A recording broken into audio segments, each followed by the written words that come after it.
I recently watched a SpongeBob episode. It's called Pink Purloiner, and I didn't actually know what Purloiner meant. In fact, I don't think I'd ever heard that word before until reading the title of the episode.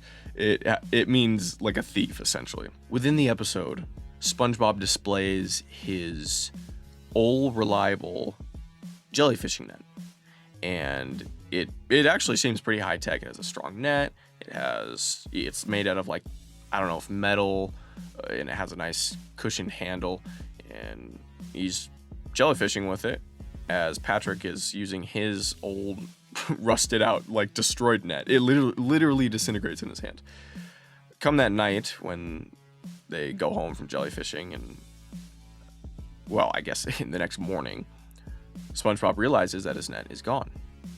His high-tech, old reliable.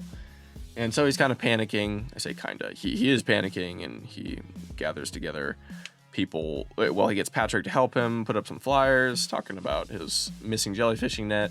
And then he even goes on he hijacks the news station, goes on in and says, oh, if anyone can find it, they'll get a reward. And you know, as soon as Mr. Krabs heard that, he was on the scene.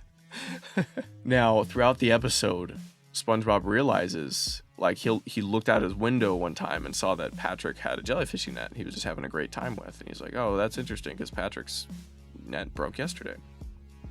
So from that point on, he begins to become suspicious of Patrick. And he tries all these different ploys to see if he can get Patrick to admit that he's stolen his jellyfishing net. He makes a confess-a-bear, which, you know, it's just... it's a bear you tell your secrets to, so that was a good idea.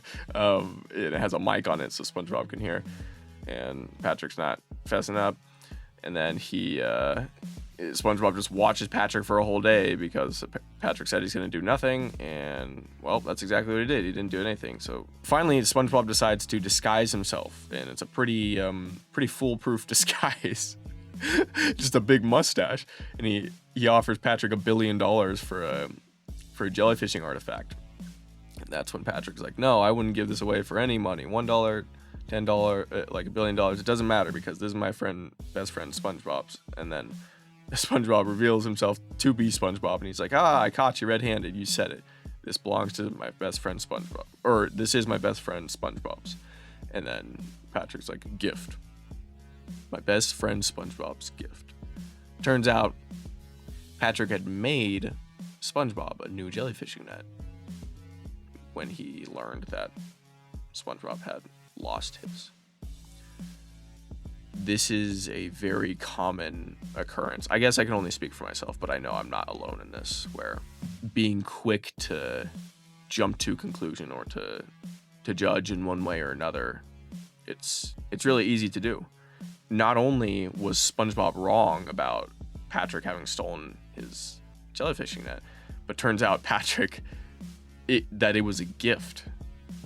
So how cold is that? And, you know, of course, after, I do love the rest of the episode, because after it's figured out what the situation was, Patrick's like, you know what, I think I'm just going to leave. I'm just going to skip town, actually. I'm just going to leave. But once he gets on the bus, turns out SpongeBob had left his net on the bus, and he's like, you know what, Patrick, if you're gonna leave, then I'm sorry I accused you, and you can have Old Reliable. And, you know, that just, they went on like I said, he hijacked a news station in order to find this jellyfishing net. It obviously means a lot to him, so his friend must mean more. Well, he proved that his friend meant more to him if he was willing to give him his jellyfishing net. Patrick decides to stay in town. It's pretty... You wouldn't find many people saying this about SpongeBob. At least I haven't before, but it's a pretty beautiful scene, I'll say. They're just... you got to be really close to someone to be able to hug them in tears over something like this, and that's exactly what they did. But anyway, again, the idea was acknowledge the proclivity we have as people to, as I said, jump to conclusion or jump to some form of critique or judgment. If you find yourself doing it, like critiquing someone else, now, okay, there are certain contexts for it, but in most cases, just snap yourself out of it. Oh my gosh, let's try that again. Snap yourself out of it, literally, like that. And just realize it's like, no. I need to concern myself with what I need to be improving on, What's one way I can improve? And if at any point you do notice, if there's some critique you can have about other people, instead of simply highlighting the issues they have, just think to yourself, I believe it's a Marcus Aurelius quote, whenever you notice something you don't like, think to yourself, when have I acted that way?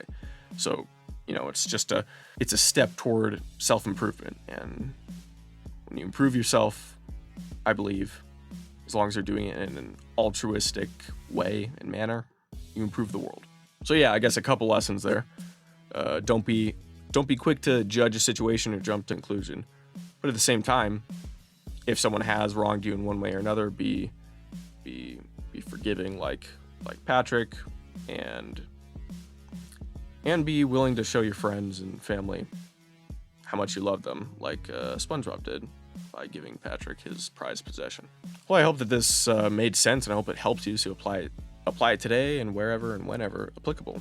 Also, check out previous vids. If you like this one, then you're gonna love those ones too. So, as I said, check them out. Any thoughts you have on the episode, on my thoughts, or if you just want to say hi, comment down below. I look forward to hearing from you and responding. If you don't know Christ, there's no better time to meet him. There's no better day to meet him than today. It says in the word that if you confess with your mouth Jesus as Lord and believe in your heart that God raised him from the dead, you will be saved. There's no better decision you can make than that.